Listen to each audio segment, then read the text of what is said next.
বাংলাদেশের জনগণের সাথে তো একাত্মতা ঘোষণা করে এগুলো করে নাই। এগুলো হুট করে ধরেন পররাষ্ট্রমন্ত্রী যেমন একটা বিবৃতি দিল। আমাদের দেশ আমাদের কথাই চলবে, আমরা আরেক দেশের কথা কেন চলবো? আমাদের পদক্ষেপ আমাদেরই নিতে হবে। আমাদের সরকার সে যেটা পদক্ষেপ নেয় এটি আমাদের সঠিক। আমরা আরেকজনের কথা বা আরেকজনের তাবেদারিতে আমরা থাকার করি না।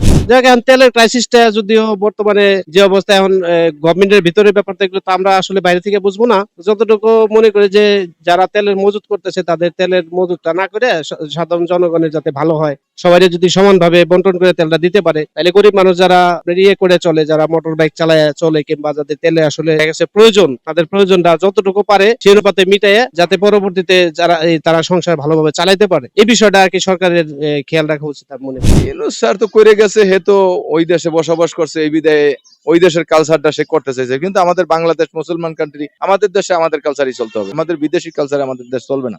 অনুমতি নেওয়াটা এটা তো খারাপ, তো ভালো না। আমাদের মতো ছোট দেশে যদি এই ধরনের কথাবার্তা বলে, হুট করে দেখা গেছে যে একটা পক্ষপাত নিয়ে, অথবা এগুলা পক্ষপাত নিয়ে কথা বললে দেখা গেছে যে পরবর্তীতে আমাদের উপর আবার অ্যাকশন আসতে পারে।